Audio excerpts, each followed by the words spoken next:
প্রশংসা মাত্র আল্লাহ সুবহানাহু ওয়া তাআলার, যিনি বিশ্বজগতের একমাত্র মালিক, যিনি আমাদেরকে এই পৃথিবীতে সৃষ্টি করেছেন এবং আমাদেরকে যৌথভাবে পারিবারিক কাঠামোর সাথে সম্পর্ক স্থাপন করার মাধ্যমে বহুভাবে উপকার করেছেন, যাতে করে একে অপরের মাধ্যমে আমরা উপকার হাসিল করতে পারি। এবং এই সম্পর্কের ভিত্তিতে আল্লাহ সুবহানাহু ওয়া তাআলা আমাদের জন্য নাজাতের পথও রেখেছেন। যে আল্লাহ সুবহানাহু ওয়া তাআলা আমাদের জৈবিক চাহিদাকে পুরা করার জন্য হালাল সম্পর্ক করেছেন এবং আমাদেরকে আত্মীয় স্বজনের অধিকারী করেছেন এবং এটাকে আল্লাহর সন্তুষ্টি পাওয়ার মাধ্যম করেছেন, তাই আমরা আল্লাহর প্রশংসা করি, আমরা বলি আলহামদুলিল্লাহ। সালাতু ওয়াস সালাম প্রিয় নবী মুহাম্মদুর রাসূলুল্লাহ সাল্লাল্লাহু আলাইহি ওয়াসাল্লামের প্রতি, যার উপরে অত্যাচার হয়েছে কিন্তু তারপরেও তিনি তার আত্মীয়তার সম্পর্ককে নষ্ট করেননি। তার উপর অনেক জুলুম করা হয়েছে কিন্তু তিনি তার আত্মীয়দের সাথে অত্যন্ত ভদ্র এবং সবচেয়ে উচ্চ মানের মর্যাদা দেখিয়েছেন। তাদেরকে ক্ষমতা পাওয়ার পর ক্ষমা করে দিয়েছেন, তাদেরকে তিরস্কার পর্যন্ত করেননি। আমরা সেই রাসূলের প্রতি সালাত এবং সালাম পাঠ করি, আমরা বলি আল্লাহুম্মা সাল্লি ওয়া সাল্লিম ওয়া বারিক আলা নবিয়িকা মুহাম্মদ। আজকে আমার খুতবার বিষয়বস্তু হচ্ছে আত্মীয়তার সম্পর্ক রক্ষা করার একটা দিক নিয়ে, যে সেইটার নমুনাটা কেমন হবে এবং এর মানে কি। কেননা গত খুতবায় আমি আত্মীয়তার সম্পর্ক রক্ষা করার মর্যাদা নিয়ে কথা বলেছিলাম, গুরুত্ব নিয়ে কথা বলেছিলাম এবং তা এত ব্যাপক সাড়া পেয়েছে। আমাদের মধ্যে যারা শুনেছেন এমন কোনো ব্যক্তি নাই যেটা তার অন্তরকে স্পর্শ না করেছে। কেননা কোরআন এবং হাদিসের বিষয়টাই এমন যেটা মুসলিমের অন্তরে গিয়ে আঘাত লাগে। যখন কোনো ব্যক্তিকে কোরআন দিয়ে উপদেশ দেওয়া হবে আর তার মধ্যে যদি ঈমানের চেতনা থেকে থাকে, তাহলে সেটা তার অন্তরকে নরম করবেই, এটাই হচ্ছে বাস্তব। যেমনটা কোরআনে আল্লাহ সুবহানাহু ওয়া তাআলা বলেছেন যে সূরা ইউনূস 10 নম্বর সূরার 56-57 এই আয়াতগুলোতে আল্লাহ সুবহানাহু ওয়া তাআলা বলেন, কাদ জাআকুম ইয়া আইয়ুহান নাস কাদ জাআকুম মাউইযাতুম মির রাব্বিকুম ওয়া শিফাউন লিমা ফিস সুদুর ওয়া হুদাম ওয়া রাহমাতুল লিল মুমিনিন। তোমরা জেনে নাও তোমাদের কাছে এই তো একটা উপদেশ বাণী চলে এসেছে এবং যা তোমাদের অন্তরের রোগকে দূর করে দেবে, এবং এর মধ্যে রয়েছে হেদায়াত এবং এর মধ্যে রয়েছে রহমত মুমিনদের জন্য। তো কোরআনে আল্লাহ সুবহানাহু ওয়া তাআলা যে কথাগুলো রেখেছেন এটা মূলত আমাদেরকে হেদায়াত করে যে কোন পথটা সঠিক, কোনটা সঠিক সিদ্ধান্ত, কোন কাজটার গুরুত্ব সবচেয়ে বেশি, হেদায়াত। এবং এই হেদায়াতকে যারা গ্রহণ করবে তারা রহমত প্রাপ্ত হবে। আর এখানে আল্লাহ সুবহানাহু ওয়া তাআলা বলেছেন যেটা তোমার অন্তরকে শুধরে দিবে। তো অন্তরের যতগুলো খারাপি বা যতগুলো রোগ আছে তা এই কোরআন এবং হাদিস দিয়ে চর্চা করলে সেই রোগগুলো থেকে আপনি উঠে আসতে পারবেন। অন্তরের রোগ হচ্ছে কৃপণতা, অন্তরের রোগ হচ্ছে লোভ, অন্তরের রোগ হচ্ছে হিংসা, অন্তরের রোগ হচ্ছে বিদ্বেষ। এগুলো সব দূর হয়ে যাবে যদি কোনো ব্যক্তি কোরআন এবং হাদিস দিয়ে নিজের জীবনটাকে গড়ে। তো বিষয় যখন কোরআন হাদিসের, আর অপরদিকে বিষয়টা হচ্ছে বাপমা ভাই বোন কেন্দ্রিক, তখন যেটা মুসলিমদের অন্তরের অনেক বেশি প্রভাব ফেলে। তো বিষয়টা যেহেতু আত্মীয়তার সম্পর্ক রক্ষা করার, বিষয়টা যেহেতু পিতামাতার মর্যাদা নিয়ে, বিষয়টা যখন রক্তের ভাই বোন চাচা ফুফুকে নিয়ে, তখন সেটা অবশ্যই মুসলিমরা খুব পজিটিভ গ্রহণ করেছে এবং এটা তাদের প্রভাব ফেলেছে। কিন্তু আশ্চর্যের ব্যাপার হচ্ছে কিছু ব্যক্তিকে দেখেছি এর বিপরীত মন্তব্য করতে। তাদের কাছে বিষয়টা একতরফা লেগেছে যে আত্মীয়তার সম্পর্ক রক্ষা করবেন, আপনার সাথে তারা খারাপ আচরণ করলেও, তারা অসন্তুষ্ট হলেও এই বিষয়টা নাকি একতরফা হয়ে গেল। অথচ বিধানটা কি কোনো হুজুরে সাজিয়েছিল? বিধানটা কি এটা আমাদের? অথচ এই বিধানটা তো ছিল আল্লাহর। আল্লাহ বলেছেন পিতামাতার সাথে সদাচরণ করতে, আল্লাহ বলেছেন রক্তের সম্পর্ককে অটুট রাখতে, কিন্তু আপনি এটাকে পজিটিভ নিতে পারেননি। যারা নিতে পারেনি তাদের প্রধান চরিত্রের মধ্যে রয়েছেন ওই সমস্ত নারী যারা কারো না কারো স্ত্রী। সে তো একটা নারী, সে তো একটা মেয়ে ছিল, কন্যা ছিল, যখন সে কারো স্ত্রী হয়েছে, কারো ওয়াইফ, কারো বউ, তার কাছে এটা আপত্তিকর একটা বিষয়। কারণ তার স্বামী যখন আল্লাহর এই আদেশকে মেনে নেবে যে পিতামাতার সাথে সদাচরণ করতে হবে, ভাই বোন আত্মীয় স্বজনের হক রক্ষা করে চলতে হবে, তখন এই স্ত্রীর উপরে কিছুটা ঘাটতি অনুভব হয়। সে কিছুটা দেখতে পাচ্ছে যে তার এগেইনস্টে গিয়ে তার স্বামী কাজটা করতেছে, এই জন্য তার আঘাত লেগেছে। সে বলতেছে বিষয়টা নাকি একতরফা। আর আরেকজন ব্যক্তি যার স্বার্থে আঘাত লেগেছে, এই বিষয়টা তার কাছে একতরফা মনে হচ্ছে।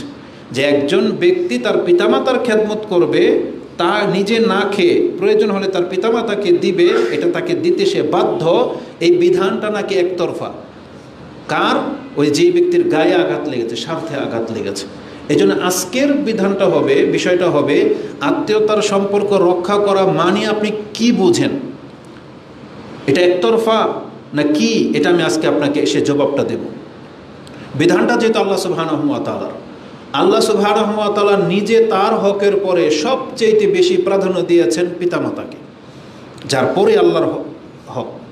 আল্লাহর হক বান্দার পক্ষ থেকে একরকম, আর বান্দাদের মধ্য থেকে বান্দার যে হক পাওয়ার হক রাখে, আপনি যাকে ভালোবাসবেন, আপনি যাকে শ্রদ্ধা করবেন, আপনি যাকে ক্ষমা করবেন, আপনি যাকে তার ঘাটতি পুরা করবেন, আপনি যার সহানুভূতিশীল হবেন, যার খেদমত আপনি করবেন, তার প্রথম পার্সনই হলো বাপমা, যার মধ্য থেকে আপনার সৃষ্টি হয়েছে। তারপরে এই বাপমা কেন্দ্রিক তারা অংশ পাবে যারা আপনার ভাই বোন, রক্তের ভাই বোন, যারা আপনার চাচা ফুফু মামা খালা, যারা আপনার নসল থেকে এসেছে, আপনার সন্তান। তো এই কথাগুলো এইভাবে বলাতে সেখানে স্ত্রী শব্দটা বাদ পড়েছে। তো যার ফলে ওই স্ত্রীরা ভেবেছে যে আত্মীয়তার সম্পর্ক রক্ষা করার মধ্যে মনে হয় স্ত্রীরা পড়ে না। বক্তব্যের ধরনটা এমনই তারা বুঝেছে, কিন্তু আমাদের উদ্দেশ্য কি সেটা? বরং আমাদের উদ্দেশ্য হলো আত্মীয়তার সম্পর্ক রক্ষা করা। যেহেতু এখানে সিলাতুল আরহাম বলা হয়েছে, রেহেমের সম্পর্ক যাদের সাথে রক্তের সম্পর্ক, তাদের কথা বলা হয়েছে শাব্দিক অর্থে। কিন্তু স্ত্রীও আপনার হকদার, স্ত্রীও আপনার আত্মীয়, স্ত্রীও আপনার পরিবারের একজন, কিন্তু রক্তের ভিত্তিতে তো না, ওটা তো একটা সম্পর্কের ভিত্তিতে, ওটার আলাদা একটা মান আছে। যখনই ইসলাম নামাজ নিয়ে কথা বলবে, তাই বলে কি সিয়ামের কোনো গুরুত্ব নাই? তাই বলে কি দান সাদকার কোনো গুরুত্ব নাই?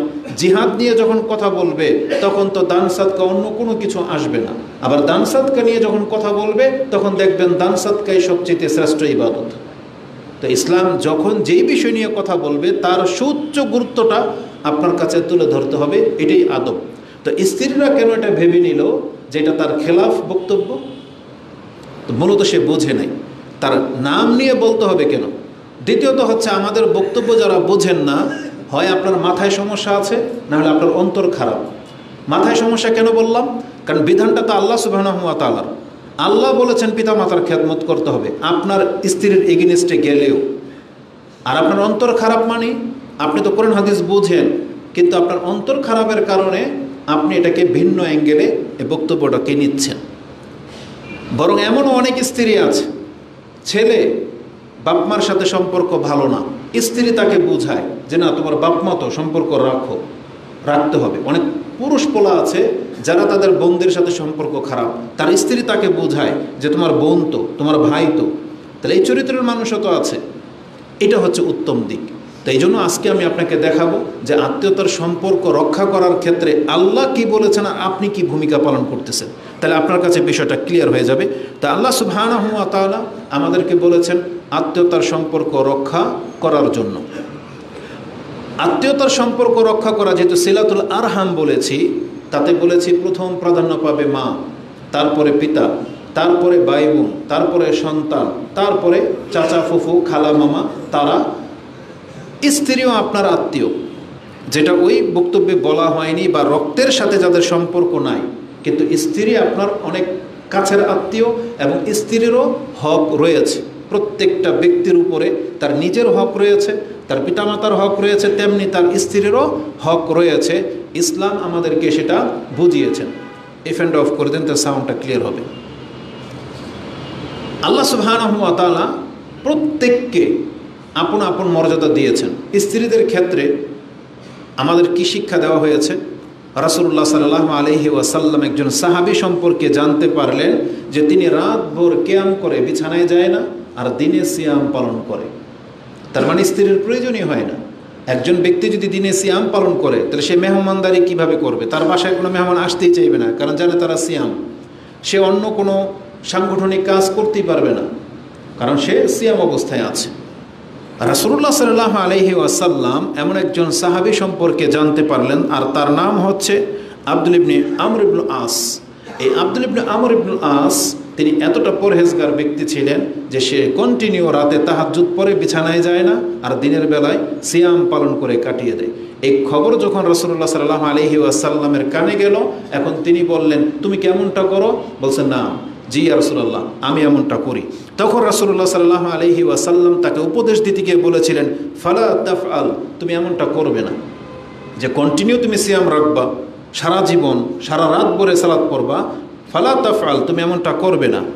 সুম ও আফতির, তুমি কি করবা? মাঝে মাঝে সিয়াম রাখো, মাঝে মাঝে সিয়াম ছেড়ে দাও। এবং অকুম ও নাওম, মাঝে মাঝে দাঁড়াবে, মাঝে মাঝে ঘুমাবে। তার মানে প্রতিদিনই রাতের কিছু অংশ ঘুমাও আর কিছু অংশ তুমি সালাত আদায় করো। তারপরে তিনি বলেছেন, ফা ইন্না লি জাসাদিকা আলাইকা হাক্কুন, কারণ তোমার দেহেরও তোমার উপর একটা হক আছে। ও ইন্না লি আইনিকা আলাইকা হাক্কুন, তোমার চোখের তোমার উপর একটা হক আছে, এই হক তোমাকে দিতে হবে। ও ইন্না লি যাওজিকা আলাইকা হাক্কুন, তোমার স্ত্রীর হক আছে তোমার উপরে। ও ইন্না লি যাওরিকা আলাইকা হাক্কুন, তোমার প্রতিবেশীর হক আছে তোমার উপরে। ফাআতি যিল হক ফাআতি যিকুল্লি হাক্কিন হাক্কাহা, আও কামা কালা রাসূলুল্লাহ সাল্লাল্লাহু আলাইহি সাল্লাম বলেছেন, যার উপরে যা হক প্রত্যেকটা মুসলিমের দায়িত্ব হচ্ছে তার হক যথার্থ আদায় করে দেওয়া। তাহলে এই সাহাবীকে রাসূলুল্লাহ সাল্লাল্লাহু আলাইহি সাল্লাম যখন উপদেশ দিলেন এবং বললেন তোমার স্ত্রীর উপরে তোমার হক আছে, এই হাদিসটি ইমাম বুখারী রাহিমাহুল্লাহ তার কিতাবুস সিয়ামের মধ্যে এনেছেন, যেটা আপনি 1975 পেয়ে যাবেন। তাহলে ইসলামে তো স্ত্রীকে হক দিয়েছেন। স্ত্রীর হক কতটা মর্যাদা তাকে দেওয়া হয়েছে। আর স্বামীদের ব্যাপারে বলা হয়েছে যে তোমার উপরে তোমার স্ত্রীর হক কতটা।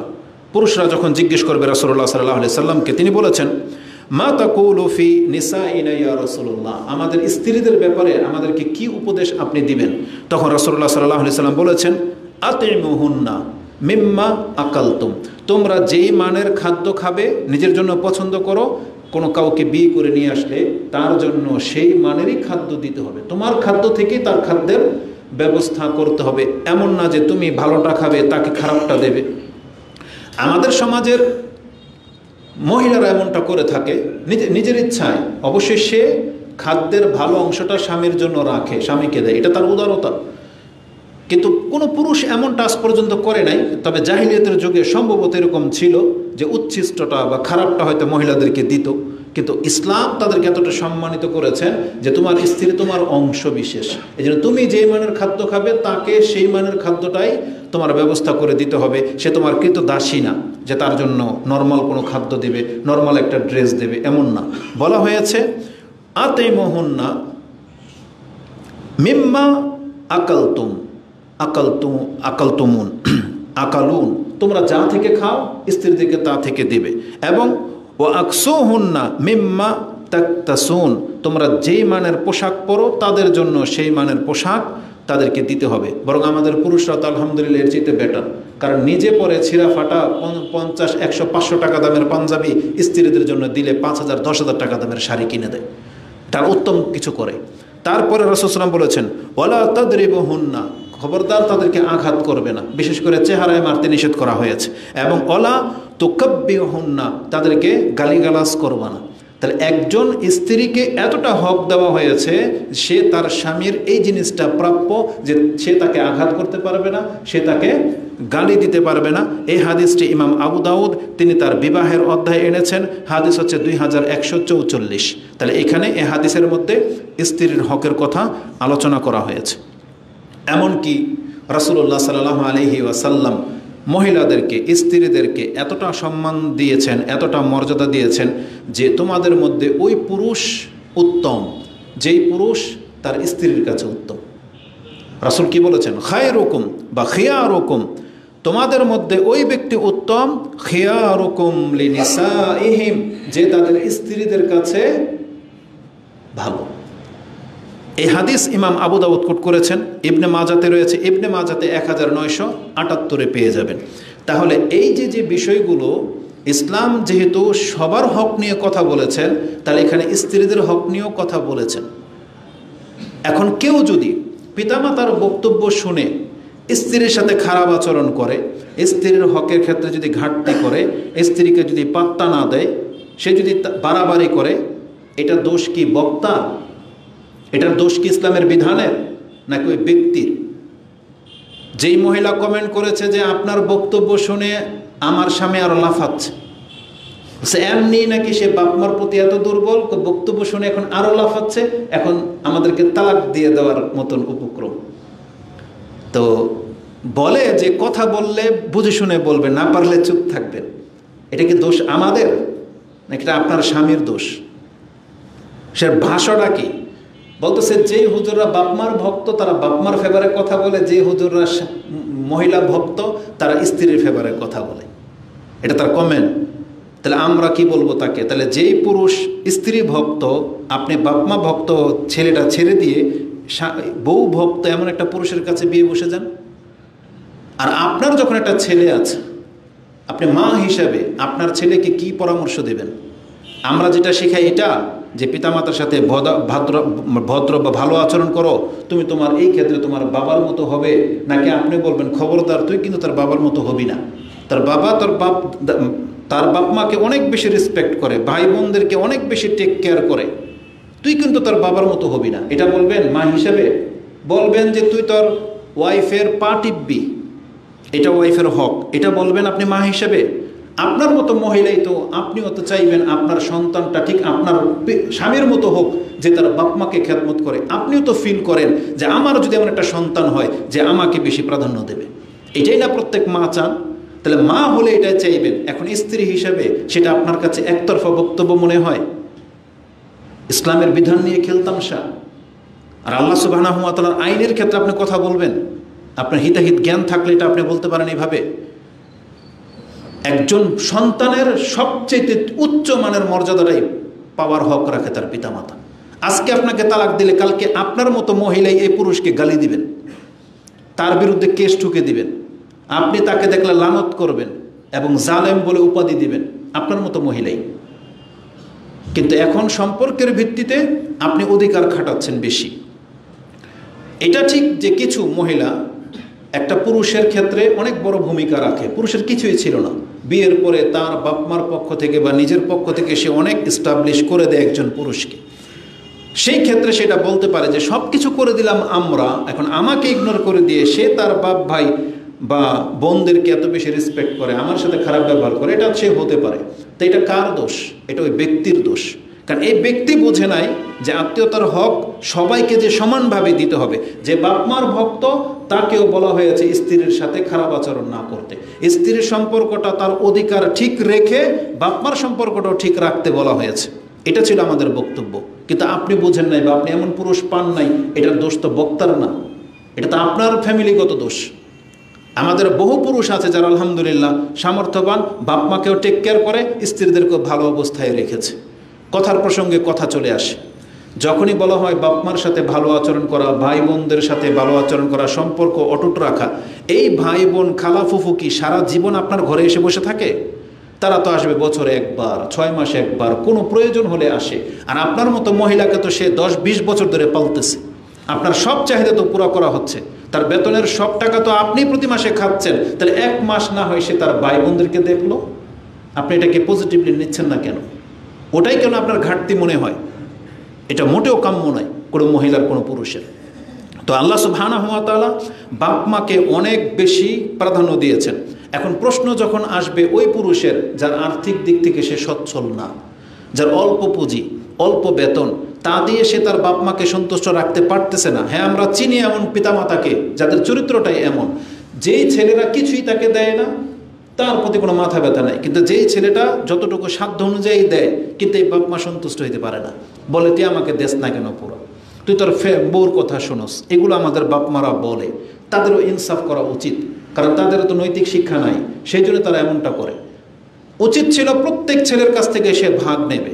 তো যেই ছেলেটা পয়সাওয়ালা, যেই ছেলেটা পাওয়ারফুল, সেই ছেলের প্রতি তার কোনো বিদ্বেষ বা কিছু নাই। কিন্তু যেই ছেলেটা দুর্বল, যে ছেলেটা বাপ মাকে রেসপেক্ট করে, ওর উপরে বোঝ আরও বেশি চাপিয়ে দেওয়া হয়। এই সমস্যাগুলোর ফেজ আমরা করি।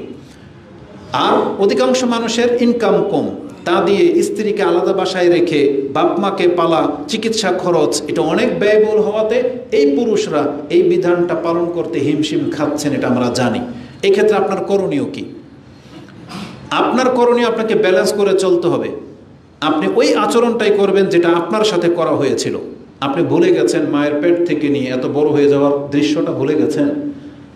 আপনি কি ভুলে গেছেন যে আপনার বাপ মা আপনার জন্য কি করেছে, স্যাক্রিফাইস কতটা করেছে? যাদের ঘরে অল্প পুঁজি, আপনার বাপ মা অনেক কিছু তাদের প্রয়োজনটাকে কিন্তু পুরা করেনি। একটা দুধের ডিব্বা যদি 500 টাকা দাম হয়, যে বাবার ইনকাম যদি কম হয়, এমন কোনো ঘটনা ঘটেছে যে আপনার বাবা আপনার সে দুধ এনে দেয়নি? কিন্তু আপনাকে তো দিয়েছে। আপনার বাপ মার অনেক প্রয়োজনগুলো তারা পুরা করেনি, আপনার প্রয়োজনটা পুরা করা হয়েছে। আপনার শিক্ষাগত দিক থেকে, চিকিৎসাগত দিক থেকে আপনার বাপ মা আপনাকে করে যাচ্ছে 30 বছর। এখন আপনি ইনকাম করতেছেন, আপনার বাপ মা হয়তো বেঁচে থাকবে 10 বছর, 20 বছর, তাও প্রতিদিন তার লাগে না। কিন্তু এখন আপনি প্রশ্ন তুললেন যে আমি কাকে দেখব, বউ বাচ্চা, স্ত্রী না আমার পিতা মাতা? আপনি ওটাই করবেন যেটা আপনার বাপ মা আপনার সাথে করেছে। ও আহসিন কামা আহসানুল্লাহু ইলাইক, যেটা আল্লাহ বলেছেন, কারণকে করা হয়েছিল। এবং আল্লাহ সুবহানাহু ওয়া তাআলা বলছেন যে উত্তমের বদলা উত্তম ছাড়ার কি হতে পারে, যেটা সূরা রহমানে আপনি পাবেন। তা আল্লাহ সুবহানাহু ওয়া তাআলা আপনার পিতামাতা আপনার সাথে যে আচরণটা করেছে আপনাকে ওটাই করতে বলা হয়েছে। দোয়াতে এটাই আছে, রাব্বিরহামহুমা কামা রাব্বায়ানি সাগীরা। ছোটবেলা আমার উপরে যে ইহসান করা হয়েছিল, আল্লাহ তুমি আমার বাপ মার উপরে এভাবে ইহসান করো। কিন্তু আপনি আজকে ভুলে গেলেন। এই জন্য কাকে প্রাধান্য দিবেন? আপনি প্রয়োজন অনুযায়ী প্রাধান্য দিবেন। একদিকে আপনার সন্তান, আপনার ওয়াইফকে রাখেন, একদিকে যদি আপনার বাপ মা দাঁড়িয়ে যায়, কার প্রয়োজনটা বেশি সেটা আপনাকে দেখতে হবে। বাপ মার প্রয়োজন যদি এখানে বেশি হয়ে যায়, তার চিকিৎসার প্রয়োজন হয়, আর এই ক্ষেত্রে যদি ওই দিন আপনার ঘরের বাজার না করতে হয়, তাহলে আমি মনে করব আপনাকে প্রাধান্য দিতে হবে বাপ মার চিকিৎসাটাকে। ইসলাম এটাই বলতেছে। এখন আপনি এটাকে একতরফা ভাববেন, এটা আপনার ব্যাপার। যারা এটা করে দেখাতে পারবেন আপনি কামিয়াব, জেনে নেন। যদিও বিষয়টা খুব কঠিন, কিন্তু করতে পারলে আপনি কামিয়াব। আপনি ভুলে গেছেন একটা হাদিস, আমি আপনাকে স্মরণ করিয়ে দিই। ওই 3 ব্যক্তির ঘটনা, যে পাহাড়ের গুহার মধ্যে ফেসে গিয়েছিল। তারা একটা ঝড়ের কবলে পড়ে গুহাতে আশ্রয় নিয়েছে, পাহাড় বন্ধ হয়ে গেছে। আল্লাহ যখন কোনো ঘটনা ঘটান বা ওই সংবাদটা যখন আমাদের কাছে দেন, আল্লাহ এটাই শিক্ষা দিতে চাচ্ছেন যে তোমরা এটাই করো, তাহলে তুমি বিপদ থেকে মুক্ত হয়ে যাবে। সেটা কি? 3 ব্যক্তি যখন গুহার মধ্যে আশ্রয় নিয়েছিল, হঠাৎ করে একটা পাথর এসে গুহার মুখটা বন্ধ হয়ে যায়। তখন 3 ব্যক্তি বলাবলি করছিল, আজকে আমাদের বাঁচার উপায় নাই, একটা উপায় আছে, যে তোমার জীবনের সবচেয়ে সৎ কাজ যেটা, সবচেয়ে ভালো কাজ যেটা তুমি আল্লাহর জন্য করেছিলে, আজকে ওই কাজটার বিনিময়ে আল্লাহর কাছে দোয়া করো, হতে পারে আল্লাহ আমাদেরকে উদ্ধার করবেন। এই ভাষাটাই আছে। তারা বলেছিলেন, উনজুর আমালান আমিলতুমুহা লিল্লাহি সালিহাত, তোমরা আল্লাহর জন্য করেছো ওই সমস্ত আমলগুলোকে মাথায় নিয়ে আসো, এবং তার মধ্য থেকে সবচেয়ে বেটার তোমার কাছে যেটা মনে হচ্ছে যে আমি এই কাজটা আমার কাছে সবচেয়ে বেশি ভালো মনে হয়েছে বলে মনে করি, ওটা দিয়ে তুমি আল্লাহর কাছে দোয়া করো। বলা হয়েছে ফাদউল্লাহ বিহা লাআল্লাহু, হতে পারে তিনি ইয়াফরুজাহা, আমাদেরকে তিনি এই পাথর থেকে বের হওয়ার রাস্তা করে দিবেন। তারা তাই করলো। প্রথম ব্যক্তি তিনি আল্লাহর কাছে দোয়া করতে লাগলেন। তিনি বলেছেন, বাংলায় বলে দিয়ে হাদিসটা যেহেতু লম্বা, তিনি বলেছেন, আল্লাহুম্মা ইন্নাহু কানা লিওয়ালিদানে শাইখানে কাবিরানে, আল্লাহ তুমি তো ভালো করে জানো আমার বৃদ্ধ একজন পিতামাতা ছিলেন, এবং আমার সন্তানও আছে, হাদিসে ডিটেলস আছে, সন্তানও আছে, ছোট ছোট সন্তান ছিল। কিন্তু আমি তাদের রিজিকের জন্য ওই বকরি পালতাম, দুধ দহন করে ফিরে এসে তাদেরকে আমি খাবার জোগাতাম। আমি প্রথম যেই কাজটা করতাম, তিনি এখানে বলেছেন, আমি সর্বপ্রথম ওই দুধের পেয়ালাটা এনে আমি আমার পিতামাতার কাছে যেতাম, তাদেরকে প্রাধান্য দিতাম। কোনো দিনই আমার কোনো সন্তানকে টাচ করতে দেইনি। এটা আমার বাপ মার জন্য আমি করেছি। কোনো একদিনের ঘটনা, একটা গাছ পড়ে গেছে, তিনি আসতে লেট হয়ে গেছে, অনেক রাতে তিনি বাসায় ফিরেছেন, এসে যখন দুধের পেয়ালাটা বাপমার কাছে নিয়ে গেছেন, যে তখন তারা ঘুমিয়েছিলেন, তখন বাচ্চাগুলো এখনও ক্ষুধার্ত, কান্না করতে তার পায়ের নিচে, কিন্তু তিনি বলতেছেন আমি আল্লাহ ভ্রুক্ষেপ করি নাই, যেহেতু আমার নীতি এটা, আমি প্রথম আমার বাপমাকে দেব, এই জন্য আমি আমার সন্তানের দিকে পর্যন্ত তাকাই নাই। যে তারা ঘুমিয়ে গেছে, আমি তাদের মাথার কাছে দাঁড়িয়ে গেলাম, যে তাদেরকে জাগানোটা আমি অপছন্দ করতেছি, যে তারা খাবে তারপরে এই নিয়ম ভাঙবে না। সকাল হয়ে গেল, ওই অবস্থায় আমি আমার বাপমাকে প্রথম খাইয়েছি, তারপরে আমার সন্তানদেরকে দিয়েছি। আল্লাহ, এই কাজটা যদি আমি তোমার সন্তুষ্টির জন্য করে থাকি, তাহলে তুমি আমাদেরকে এখান থেকে উদ্ধার করো এবং আকাশ দেখার মতো তৌফিক আমাদেরকে দিয়ে দাও। রাসূল বলতেছেন পাথরটা সরে গেল, পাথরটা সরে গেল। তাহলে একজন ব্যক্তি বিপদে ফেসে যাচ্ছে, আর আল্লাহ তাকে এখান থেকে উদ্ধার করবেন কিসের ভিত্তিতে? বাপ মার প্রতি এহসান করার কারণে, তাদেরকে এতটা সম্মান দেওয়ার কারণে, যে তাকে প্রাধান্য দেওয়া হবে। আর আজকে আমার বক্তব্যকে, আমাদের বক্তব্যকে আপনি বলতেছেন এটা একতরফা। আপনিও তো একদিন পিতামাতা হবেন, আপনিও তো আপনার সন্তানের কাছে এই রেসপেক্টটা আশা করেন, নাকি সেটা আপনি আশা করেন না? যার সন্তান এমন, তার প্রশংসা করতে হবে। আমাদের ওই প্রত্যেকটা ভাই প্রশংসিত, যারা তার পিতামাতাকে সম্মান করে, যারা তার পিতামাতাকে প্রাধান্য দেয়। আমরাও পিতামাতা হয়েছি, বৃদ্ধ যারা আছেন তারাও পিতামাতা। আজকে মনে হচ্ছে বক্তব্যটা তাদের জন্য না, বরং তাদেরও পিতামাতা আছে, তারাও তাদের পিতামাতার সাথে এমন হওয়া উচিত, বা তারা করেছেন। এই জন্য প্রত্যেকটা ব্যক্তি আমরা একসময় বড় হব, আমাদের পিতামাতা আমাদের কাছ থেকে হারিয়ে যাবে। আমি আমার ব্যক্তি এই কথাগুলো মনে পড়লে কষ্ট এই জন্য হয়। একটা সময় আমার আর্থিক দিক থেকে ভালো ছিল না, যখন আমার মা ছিল, কিন্তু এখন আমার আর্থিক দিক থেকে আমি সচ্ছল, কিন্তু আমার মা নাই। এখন চাইলেই কি আমি তার কবরে এসে লাগাই দিতে পারবো?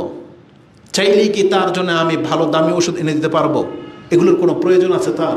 কিন্তু কিছুদিন আগে তো এটা আমার কাছে কষ্ট মনে হয়েছিল, যে এত টাকা খরচ হয়ে যাচ্ছে, কিন্তু আল্লাহ সুবহানাহু ওয়া তাআলা তো সেটা ছিনিয়ে নিলেন। এই জন্য পিতামাতাকে আল্লাহ সুবহানাহু ওয়া তাআলা জান্নাতের দরজা বলেছেন, যার দরজা খোলা আছে এখন পর্যন্ত, আপনি জান্নাতের রাস্তা করে নেন। এটা বন্ধ হয়ে গেলে কিন্তু এই রাস্তা দিয়ে আপনি কোনোদিন জান্নাতে ঢুকতে পারবেন না। এই জন্য এটা হচ্ছে সর্বোচ্চ বিষয়, যে যেই ব্যক্তি তার পিতামাতাকে প্রথম প্রাধান্য দেবে, এই হাদিস রাসূল আমাদেরকে জানিয়েছেন। হাদিস তো বুখারী মুসলিমের কিতাবুল বিররি ওয়াল আদব, ইমাম বুখারী রাহিমাহুল্লাহ 5974 এবং মুসলিমে হাদিসটি 6842 রয়েছে। কেন আমাদেরকে জানানো হয়েছে? যে তোমরা প্রত্যেকটা ব্যক্তি জেনে রাখো, যেই ব্যক্তি জীবনের সব ক্ষেত্রে বাপ মাকে প্রাধান্য দেবে, তাকে আল্লাহ বিপদ মুক্ত করবে, এটা আল্লাহর ওয়াদা। বাপ মা যদি মুশরিকও হয়, বাপ মা মুশরিক হলেও আল্লাহ বলেছেন সে মুশরিক, উপরন্তু তোমাকে যদি অনৈতিক কোনো কাজের আদেশ করে, আল্লাহর নাফরমানের আদেশ করে, ফালা তুতিহুমা, তবে তাদের আনুগত্য করবে না, ওয়ালাকিন ওয়াসাহিবুহুমা ফিদ দুনিয়া মারুফা, কিন্তু তাদের সাথে উচ্চবাচ্য করার ক্ষমতা তোমার নাই। তোমার বাপ মা কাফের, জালেম, তোমার সাথে অনেক জুলুম করেছে, তোমাকে ডাস্টবিনে ফেলে দিয়েছে, কিন্তু বড় হয়ে জানতে পেরেছিল এটা তোমার মা। আল্লাহ বলেছেন ওয়াসাহিবুহুমা ফিদ দুনিয়া মারুফা, তার সাথে দুনিয়াতে তোমাকে ভালো আচরণ করতে হবে। এটা প্রত্যেকটা মহিলাকে কান খাড়া করে শুনতে হবে, যারা তাদের স্বামীর এই আচরণে অতিষ্ঠ হয়ে গেছেন, জুলুম মনে করছেন আপনি, না আপনার মাইন্ডকে আপনি ক্লিয়ার করেন, তাকে বরং আপনি ওই মহিলার মতো হন, যে তার স্বামীকে বোঝায় যে তুমি তোমার মার সাথে ভালো আচরণ করো, তুমি তোমার পিতার সাথে ভালো আচরণ করো, তুমি তোমার ভাই বোনদেরকে রেসপেক্ট করো, এবং আপনার ঘরে আসতে যেন কোনো বোন, কোনো খালা ফুফু যেন ইতস্তবোধ না করে। আপনাকে এই চরিত্রের মহিলা হইতে হবে, এটাই হচ্ছে কল্যাণ। তবে আমরা ওই পুরুষদেরকে বলতে চাই, একটু আগেই স্ত্রীর হক নিয়ে কথা বলেছি, যারা এসব কথা শুনে আপনি আপনার ওয়াইফকে তুচ্ছ তাচ্ছিল্য করেন, তাকে ইগনোর করবেন, এটা তো ইসলাম আপনাকে শেখায় নাই। বরং তারও হক আছে, অধিকার আছে, আপনি দুইটাকে ব্যালেন্স করে চলার চেষ্টা করেন। তবে যেই সমস্ত মহিলার চরিত্র ভিন্ন, তাদের ব্যাপারে আমাদের কোনো হাত নাই, আমরা শুধু তাদেরকে উপদেশ নসিহতি করতে পারি, কিন্তু তার মেন্টালিটি বা তার ফিতরতকে পরিবর্তন করে দেওয়ার ক্ষমতা আমাদের নাই। আপনাকে পুরো বিষয়টা বুঝতে হবে যে ইসলাম আসলে বলেছে কি। আমি যখন বলবো যে পিতামাতা, ভাই বোন, আত্মীয় স্বজনের হক আদায় করতে হবে, আপনি আপনার অ্যাঙ্গেল থেকে ভাবেন, আপনার কি বোন নাই, আপনার কি ভাই নাই, তাহলে আপনি আপনারটা আদায় করবেন। সেখানে তো আপনার স্বামী ইন্টারফেয়ার করার অধিকার রাখে না। প্রত্যেকটা মহিলা তো চায় যে আমিও আমার মা, খালা, ফুফু, ভাই বোনদেরকে রেসপেক্ট করি, প্রত্যেকটা মহিলা চায়, কিন্তু স্বামীদের কারণে পারে না। কারণ স্বামীদের অনেক এরকমের কমপ্লেন আছে, তারা তাদের ফ্যামিলিকে পছন্দ করে না, তাদের বাসায় আসতে দেয় না, কোনো কিছু গিফট দেয় না। এটা উচিত নয়। স্বামীদেরকেও উচিত আপনার স্ত্রীকেও এই ইবাদতে অংশ নেওয়ার সুযোগ করে দেওয়া। আপনি বলবেন যে তুমিও তোমার বাপ মার খোঁজ খবর রাখো, মাঝে মাঝে মাঝে মাঝে কিছু দেন না, আরে 500 না পারেন 100ই দেন। বলেন যে মাঝে মাঝে তোমার মা বোনকে বা কিছু দিবা, আপনি সুযোগ করে দেন সেটা। আমাদের প্রত্যেককেই একে অপরকে সাহায্য সহযোগিতা করতে হবে। বিষয়টা আপনি সহজভাবে নেওয়ার চেষ্টা করেন, এটাতে আপনার কল্যাণ আছে। কারণ কোনো ব্যক্তি যদি আত্মীয়তার সম্পর্ক ছিন্ন করার সাবাব হয়, কারণ হয়, এ কিন্তু জান্নাতে ঢুকতে পারবে না। গত খুতবায় কিন্তু আমরা এটা বলেছি, কারণ রাসূল বলেছেন যেই ব্যক্তি আত্মীয়তার সম্পর্ক নষ্ট করে সে জান্নাতে ঢুকতে পারবে না। লা ইয়াদখুলুল জান্নাতা কাতিউ রাহমিন, রাসূল বলেছেন আত্মীয়তা সম্পর্ক নষ্টকারী ব্যক্তি জান্নাতে প্রবেশ করতে পারবে না। এমনকি আত্মীয়তার সম্পর্ক আরশের মধ্যে লটকিয়ে ঝুলন্ত অবস্থায় আছে, এবং আত্মীয়তার সম্পর্ক বলে আল্লাহুম্মা ইয়াসির, আল্লাহ তুমি তার সাথে সম্পর্ক বজায় রাখো যে আমার সাথে সম্পর্ক বজায় রাখে। আল্লাহুম্মা তার সাথে তুমি সম্পর্ক ছিন্ন করো যে আমার সাথে সম্পর্ক ছিন্ন করেছে। এটা আমরা গত পর্বে আলোচনা করেছি, যেটা মুসলিমের হাদিসে রয়েছে। তো আমি আশা করি যে এই বক্তব্য থেকে আপনি ক্লিয়ার একটা দিক নির্দেশনা পাচ্ছেন। সেটা হলো আমাদেরকে ব্যালেন্স করতে হবে। বাপমার খেদমতের ক্ষেত্রে কি ভূমিকাটা আপনি রাখবেন, স্ত্রীদের ক্ষেত্রে কি করবেন, সন্তানদের ক্ষেত্রে কি করবেন, সেটা আপনি জানেন। আমাদের প্রত্যেকটা ব্যক্তি তার সন্তানের জন্য অনেক বেশি সফট, অনেক বেশি তার অন্তর গলে যায়।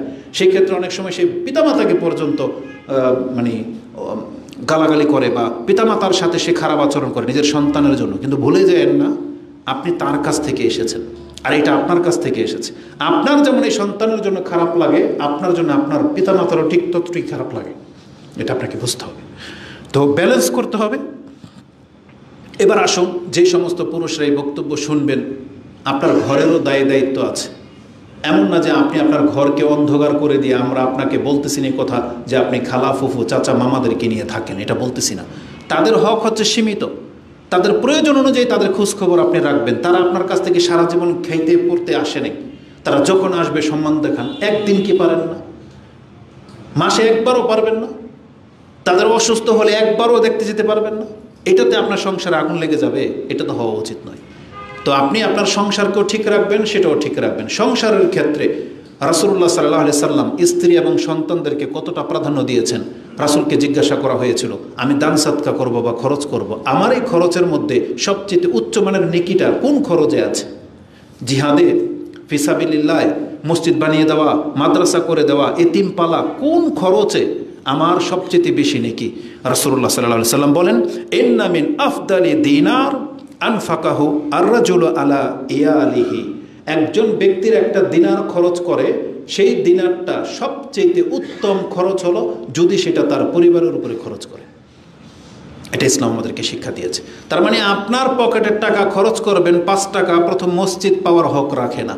আপনি আগে দেখেন এই 5 টাকা আপনার ঘরে প্রয়োজন আছে কিনা, আপনার বাচ্চার প্রয়োজনে খরচ হওয়া প্রয়োজন আছে কিনা, আপনার স্ত্রীর প্রয়োজনে খরচ হওয়া প্রয়োজন আছে কিনা। তাহলে আমরা বলবো মসজিদে না দিয়ে আপনি ওই টাকাটা আপনার সন্তানের উপরে খরচ করেন, আপনার স্ত্রীর উপরে খরচ করেন। কারণ রাসূল বলেছেন, ইন্না মিন আফদালিদ দিনার, উত্তম দিনার তো ওটা, আনফাকাহু রাজুল, একজন ব্যক্তি যা খরচ করে থাকে, আলা ইয়ালিহি, তার পরিবারের উপরে। তারপরে ও দিনারুন আনফাকাহু আলা আসহাবিহি ফিসাবিলিল্লাহ, এবং আল্লাহর রাস্তায় যারা জিহাদে লেগে গেছে তাদের স্টেপটা এটার পরে। তার মানে নিজের সন্তান পরিবারের উপরে খরচ করার পর তারপর যদি আরও খরচ করার থাকে তাহলে সেটা হবে ফিসাবিলিল্লাহ, জিহাদের খাতে খরচ করা। তারপরে আসবে মসজিদ, মাদ্রাসা, ইসলামকে প্রতিষ্ঠিত করার কাজে খরচ করা। তাহলে আমাদেরকে তো আর কিভাবে শিক্ষা দেবে ইসলাম? তাহলে সেই সন্তান তো বিভ্রান্ত হওয়ার কথা ছিল না। এই হাদিস ইমাম আদব আল মুফরাদ, ইমাম বুখারী তার আদব আল মুফরাদের মধ্যে এনেছেন, যেটা আপনি 753-তে পেয়ে যাবেন। আত্মীয়তার সম্পর্ক রক্ষা করা। দ্বিতীয় কনসেপ্ট যেটা আপনাদের ভুল ধারণা, যেটা অধিকাংশ মানুষ নিতে পারেন না এই জায়গাতে, যে আমরা তো আত্মীয়তার সম্পর্ক রক্ষা করতে চাই, কিন্তু তারা আমাদের সাথে শত্রুতা করে, তারা আমাদের সাথে খারাপ আচরণ করে। আরেকজন একটা বোন বা ভাই, তার কমেন্ট দেখলাম, সে বলতেছে যে আমরা আত্মীয়তার সাথে যদি এখন গিয়ে কথা বলতে চাই, যদি বলে সালাম দিই, ভালো খবর কিছু জিজ্ঞেস করতে চাই, তারা আমাদেরকে দুর্বল ভাববে। কি মনে করেন? এটা মুসলমানদের চরিত্র। আপনার দরকার কি? ফেমাস হওয়া, আধিপত্য বিস্তার করা, নাকি নাজাত? কোনটা দরকার আমাদের বলেন? আমাদের নাজাত দরকার নাই? আমাদেরকে আল্লাহ সুবহানাহু ওয়া তাআলার ভালোবাসা দরকার নাই? এখন এটা পেতে হলে যদি আমি আমার কোনো আত্মীয়র কাছে ছোট হতে হয়, এটা আমার জন্য সহজ নাকি আমার নাজাত সহজ? তাহলে নাজাতের জন্য আমাকে এটা ঝুঁকতে হবে। আল্লাহ যেখানে বলেছেন তুমি তোমার আত্মীয়তার সম্পর্কটাকে রক্ষা করো, আমি তোমার সাথে সম্পর্ক জুড়ে দেব। আর কি চান আপনি? তো তার কাছ থেকে কোনো কিছু পাওয়ার আশায় তার কাছে গিয়ে বলেন নাই, সালাম দেন নাই, ক্ষমা চান নাই। আপনি কি পাওয়ার জন্য তাকে ক্ষমা চেয়েছেন? আল্লাহর ক্ষমা। কারণ আল্লাহ বলেছেন তুমি সম্পর্ক রক্ষা করো, আমি আল্লাহ তোমার সাথে সম্পর্ক জুড়ে দেব। রাসূল কি বলেছেন? যেই ব্যক্তি তার বয়সে বৃদ্ধি চায় এবং সম্পদে সম্পদশালী হতে চায়, সচ্ছলতা চায়, ফালিয়াসিল রাহিমাহু, সে আত্মীয়তার সম্পর্ক রক্ষা করুক। এখন তার সাথে কথা বলতে গেলে বাহ্যিক মনে হচ্ছে সে জিতে গেল, আপনি হেরে গেলেন। কিন্তু আপনি কি হেরে গেলেন? আপনি তো দুনিয়া এবং আখিরাত নিয়ে নিলেন। বিষয়টা এমন না? তাহলে যেটা বেশি লাভবান, চালাক লোক কি করে জানেন? বেশি লাভ যেটা সেটা লুকায় রাখে। লুকায় রাখে না, এটা তো মানুষের কাছে প্রকাশ করতে চায় না। যেটা অল্প লাভ সেটা বলে। তাহলে আপনিও সেটা করেন। আপনার কাছে তো গোপন একটা জ্ঞান আছে যে আমি যদি এখন সালাম দিই, আমি যদি এর সাথে সম্পর্ক রক্ষা করি, তাহলে আল্লাহ আমাকে মাফ করে দিবেন। আপনি তো এটার জন্য করবেন। সে আপনার উপর প্রভাব বিস্তার করুক না, তাতে আপনার কি ক্ষতি? কোনো ব্যক্তি যদি এমন থেকে থাকেন যে আপনি আপনার আত্মীয়তার সম্পর্ক রক্ষা করতে চাচ্ছেন আর তারা আপনার সাথে শত্রুতা করে, আপনার সাথে মূর্খামি করে, জানেন আল্লাহ আপনার সাথে কি করে? আসুন একটা হাদিস আমি আপনাকে দেখাই। রাসূলুল্লাহ সাল্লাল্লাহু আলাইহি ওয়াসাল্লাম তিনি বলেন, আন আবি হুরায়রা আন্না রাজুলান কালা ইয়া রাসূলুল্লাহ, একজন ব্যক্তি সে রাসূল সাল্লাল্লাহু আলাইহি ওয়াসাল্লামের কাছে বলতেছেন, ইয়া রাসূলুল্লাহ ইন্নী লি কারাবাতান, আমার কিছু নিকট আত্মীয় আছে, আসলিহুম ওয়া ইয়াকতাউনি, আমি তাদের সাথে সম্পর্ক জুড়ে রাখতে চাই, তারা আমার সাথে সম্পর্ক ছিন্ন করতে চায়। আত্মীয়নি ওয়া উহসিনু ইলাইহিম, আমি তাদের সাথে উত্তম আচরণ করি, ওয়া ইউসিউনা ইলাইয়া, তারা আমার সাথে শত্রুতা করে। আমি চাই সম্পর্ক ভালো করতে, তারা আমার সাথে আরো শত্রুতা তৈরি করে। ওয়া আহলুহুম আনহুম, আমি তাদের সাথে নম্র ভদ্র ব্যবহার করতে চাই। ওয়া ইয়াজহালুনা আলাইয়া, তারা আমার সাথে মূর্খামি করে। ওই যে যেটা বললেন যে আপনাকে ছোট মনে করবে, আপনাকে তিরস্কার করবে, এ আসছে ঢং অমুক তমুক বলে না, এখন কোনো স্বার্থের জন্য আসছে বা কোনো একটা কিছু বলবে, তাই তো? এটা আপনি ভয় পাচ্ছেন। এই সাহাবীও এটাই বলেছিল যে আমার সাথে এমনটা করা হয়। রাসূল কি বলেছেন? ফাকালা লাইন কুনতা কামা তাকুল, তুমি যেটা বললা বাস্তবিকই যদি এমন হয় যে তুমি সম্পর্ক রাখতে চাচ্ছ, তুমি ভদ্র আচরণ করো, তারা তোমার উপরে জুলুম করে, তারা তোমার সাথে মূর্খামি করে, তাহলে তুমি যেন ফাকান্নামা তুসিফুহুম আল মাল্লা, তুমি যেন তাদের মুখের মধ্যে আগুন ছিটাচ্ছ, গরম ছাই, পরিত্যক্ত ছাই ছিটাচ্ছ। তার মানে সেই ব্যক্তি তোমার আচরণ দ্বারা শুধু লাঞ্ছিতই হবে, সে কোনোদিন সম্মানিত হতে পারবে না। তার মানে তোমার এই ভালো আচরণের দ্বারা তার কোনো লাভ হবে না, বরং সে লাঞ্ছিতই হচ্ছে, কিন্তু তুমি লাভবান হবে। এবং রাসূল বলেছেন ওয়ালা ইয়াজালু মাআক, তুমি যতদিন পর্যন্ত এটা করে যেতে থাকবা ততদিন পর্যন্ত তোমার কাছ থেকে সরবে না মিনাল্লাহি যাহিরান, প্রকাশ্য একজন সাহায্যকারী, আলাইহিম মা দুমতা আলা যালিকা, তুমি যতদিন এই চরিত্রের উপরে আছো আল্লাহর পক্ষ থেকে ততদিন তোমাকে হেফাজত করার জন্য একটা ফেরেশতা নিযুক্ত করে দিবেন আল্লাহ। এবার করুক না তারা শত্রুতা, এই শত্রুতা আপনার কি ক্ষতি করবে? আপনি সম্পর্ক ভালো রাখতে চাচ্ছেন আর আপনি বলতেছেন তারা শত্রুতা করতে চায়, মূর্খামি করতে চায়, এটা আপনার গা পর্যন্ত আসবে না, এটা এখানে ভাসমান থেকে যাবে। আপনার প্রভাব বিস্তার হবে না আপনার ব্যবসা বাণিজ্যের উপরে, আপনার ইজ্জতের উপরে, আপনার রিজিকের উপরে, কারণ আল্লাহর পক্ষ থেকে একজন ফেরেশতা আল্লাহ ডিফেন্স স্বরূপ আপনার সাথে লাগিয়ে দেবেন। কতদিন পর্যন্ত? যতদিন পর্যন্ত আপনি এটা রক্ষা করে চলতে পারবেন।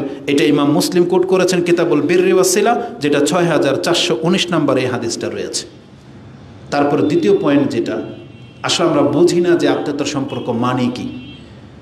আমাদের সম্পর্ক হলো তাদের সাথে যাদের সামর্থ্য ভালো, যে আপনাকে গিফট দিতে পারে আপনিও তাকে গিফট দেন, যেই মামা আপনাকে বেশি খাওয়াইতে পারবে সেই মামাকে আপনি দাওয়াত দেন, যেই খালা ফুফুর সাথে আপনার দুনিয়াবিকের সম্পর্ক আছে, যেমন যে গত পর্বে বলেছিলাম যেই খালার একটা সুন্দর মেয়ে আছে বা ফুফুর মেয়ে আছে তার সাথে খালাতো ভাইয়ের ভালো সম্পর্ক, সেই খালাকে সে রেসপেক্ট করে।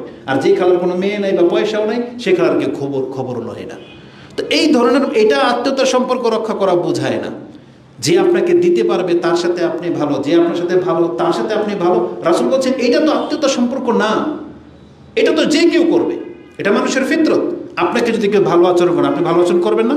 এটা তো সবাই করবে, একটা জালেম একটা জানোয়ার পর্যন্ত এই কাজটা করবে, এটা তো আর ভালো গুণ না। কিন্তু আত্মীয়তার সম্পর্ক বা আপনার ভালো গুণ কোনটা? যে আপনার সাথে খারাপি করতে চায় তার সাথে ভালোটা করা, এটা না আত্মীয়তার সম্পর্ক। রাসূলুল্লাহ সাল্লাল্লাহু আলাইহি সাল্লাম বলেন, লাইসাল ওয়াসিলু বিল মাকাফি, যারা প্রতিদান দেয়, গিফট দেয়, বদলা দিতে পারে, তাদের সাথে সম্পর্ক করা এটা আত্মীয়তার সম্পর্ক না। বরং রাসূল বলেছেন, ওয়ালাকিনিল ওয়াসিল, আত্মীয়তার সম্পর্ক রক্ষাকারী তো ওই ব্যক্তিকে বলা হবে আল্লাযী ইযা কুতিআত রাহিমুহু, তাদের আত্মীয়রা তার সাথে সম্পর্ক ছিন্ন করেছে, ওয়াসিলাহা, আর সে তাদের সাথে সম্পর্ক জুড়তে চাচ্ছে, এই ব্যক্তি হলো আত্মীয়তা সম্পর্ক রক্ষাকারী। এটি ইমাম বুখারী কোট করেছেন তার কিতাবুল বিররি ওয়াসিলা ৭৮ নম্বর অধ্যায়, হাদিস হচ্ছে ৫৯৯১ নম্বর হাদিস, এবং আদবুল মুফরাদের মধ্যে হাদিসটি ৬৮তে রয়েছে। আশা করি এই দুই বক্তব্যের মধ্যে যে মেসেজটা আমি আপনাদেরকে দিতে চাচ্ছি, আপনাদের সমস্ত কমপ্লেন, সমস্ত ঘটনা এই দুই হাদিসের মধ্যে আছে। সেটা কি? রাসূল কোনো ব্যক্তিকে ছাড় দেয়নি, ইসলাম বিধান নাজিল করতে গিয়ে কোনো কিছুকে গ্যাপ দেয়নি, কারো উপরে জুলুম করা হয়নি। একজন ব্যক্তি আপন জায়গায় দাঁড়িয়ে থাকবে, তার সামর্থ্য অনুযায়ী তাকে আত্মীয়তার সম্পর্ক রক্ষা করতে চলতে হবে। তার বাপমার মর্যাদা কি, এই শিক্ষা তাকে দেওয়া হয়েছে। তার ভাই বোন খালাফুফুর কি মকাম মর্যাদা রয়েছে, এটা তাকে শিক্ষা দেওয়া হয়েছে। এবং তার ফ্যামিলির উপরে, তার পরিবারের উপরে তার কি দায়িত্ব আছে, এটাও তাকে জানানো হয়েছে। একজন ব্যক্তি যদি নাজাত চান, সম্মান চান, তাহলে প্রত্যেকটা সাইডকে খেয়াল রেখে আপনাকে পথ চলতে হবে, প্রত্যেকটা সাইডকে, যেটা রাসূলুল্লাহ সাল্লাল্লাহু আলাইহি ওয়াসাল্লাম করেছেন, সাহাবা ইকরাম করেছেন। এই জন্য আমাদেরকে ক্ষমার দিকটা সবচেয়ে বেশি প্রাধান্য দিয়ে আসতে হবে। রাসূলুল্লাহ সাল্লাল্লাহু আলাইহি ওয়াসাল্লাম এটাই করেছেন। আমাদেরকে তো হত্যা করতে চায়নি রাসূল সাল্লাল্লাহু, আপনারা সবাই জানেন, প্রকাশ্য রাসূল সাল্লাল্লাহু আলাইহি ওয়াসাল্লামকে হত্যা করতে চেয়েছিল তার বংশের লোকেরা, কিন্তু তিনি ক্ষমতা পাওয়ার পরে কি বলেছিলেন? লা তাসরিবা আলাইকুমুল ইয়াউম, আমি আজকে তোমাদেরকে তিরস্কার পর্যন্ত করব না। এটা না উত্তম চরিত্র? আর আপনার সাথে আমার সাথে কি এমন আচরণ করেছে? আধা হাত জায়গা নিয়ে গেছে, আপনার বাপমার সাথে ঝগড়া লেগেছে কোন একটা কিছু নিয়ে, আপনার এমন কি স্বার্থ সে হাত নষ্ট করে দিয়েছে যে আপনি সম্পর্কটা রাখতে চাচ্ছেন না, যেখানে রাসূলকে হত্যা করতে চেয়েছিল? কি মনে করেন? অতএব যেই ব্যক্তি সম্পর্কটা রক্ষা করতে পারবেন সে কামিয়াব, কারণ আল্লাহ সুবহানাহু ওয়া তাআলার সাথে সম্পর্ক এটা। আপনি ভুলে যেয়েন না, জিসরে জাহান্নাম, যে জাহান্নামের উপরে যে পুল হবে, রাসূল বলেছেন দুইটা সম্পর্ক জাহান্নামের পুলের দুই কিনারায় দাঁড়িয়ে থাকবে, যেটা মানুষকে টেনে ধরবে, জাহান্নাম থেকে টেনে ধরবে তাকে। এক, এই সিলাতুর রহিম, আত্মীয়তার সম্পর্ক সেখানে দাঁড়ানো থাকবে। যারা নষ্ট করেছে এই আত্মীয়তার সম্পর্ক চাবুক রূপে তাকে টেনে জাহান্নামে ফেলে দেবে। এবং যারা রক্ত ঝরিয়েছে, জুলুম করেছে, একে অন্যের হক, সেই হকও সেখানে দাঁড়াবে। এই দুইটা কথা হাদিসে মুসলিমের মধ্যে রয়েছে। তা আল্লাহ সুবহানাহু ওয়া তাআলা আমাদেরকে বোঝার এবং সেই অনুযায়ী আমল করার তৌফিক দান করুন, আমিন। সর্বশেষ একটা পয়েন্ট উল্লেখ করব যে কোন জিনিসটাকে খেয়াল রাখলে আত্মীয়তার সম্পর্ক রক্ষা করা সহজ হবে। আকুলু লিকাউলি হাযা আস্তাগফিরুল্লাহ লি ওয়া লাকুম ওয়া লিসাইরিল মুসলিমিন ফাস্তাগফিরু ইন্নাহু হুয়াল গফুরুর রহিম।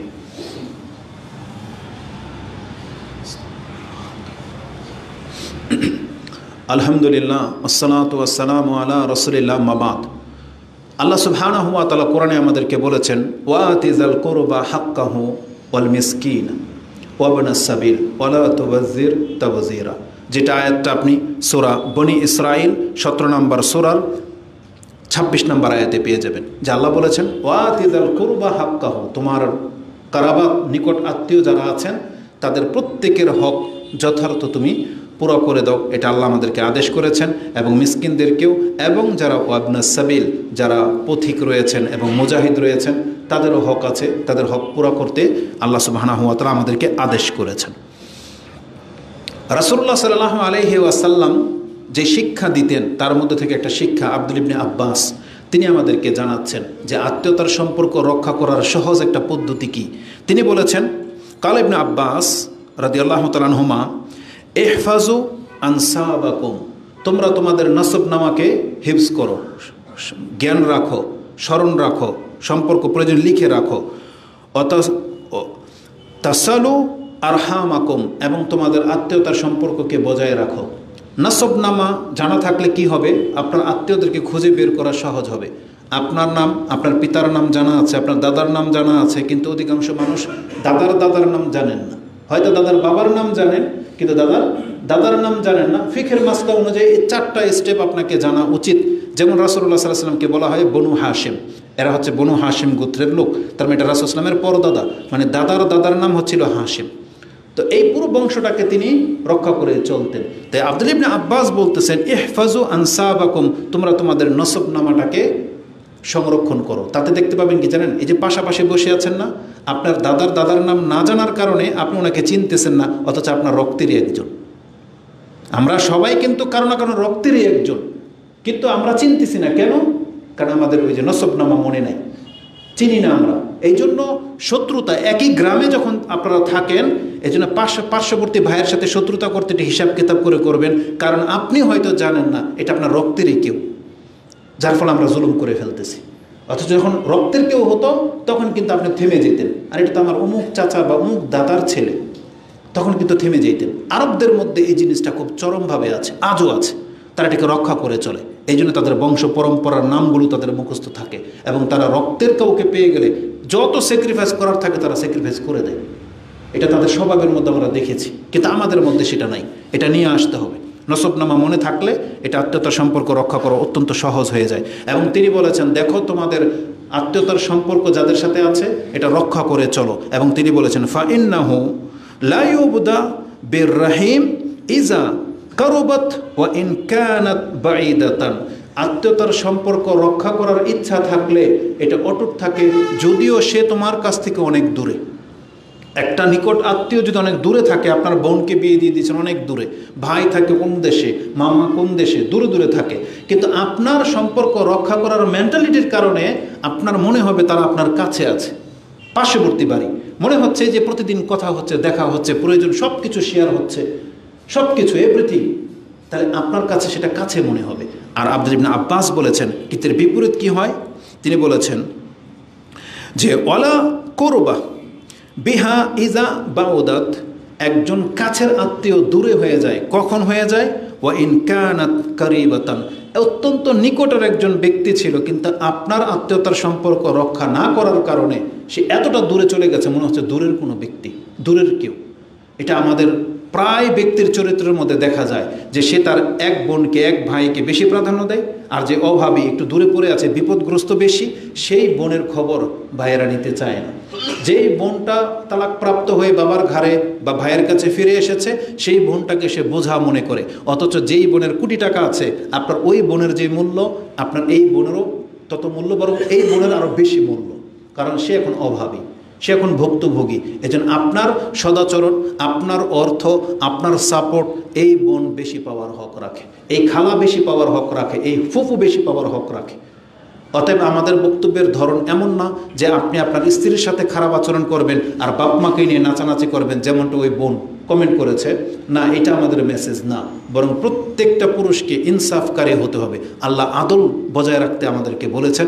এজন্য আমাদের শিক্ষা অনুযায়ী, সামর্থ্য অনুযায়ী এই সম্পর্কটাকে অটুট রাখতে হবে। আমি আল্লাহ সুবহানাহু ওয়া তাআলার কাছে দোয়া করে আল্লাহ আমাকে এবং আপনাদেরকে এই সম্পর্ক যেন বজায় রাখার তৌফিক দান করেন, আমিন।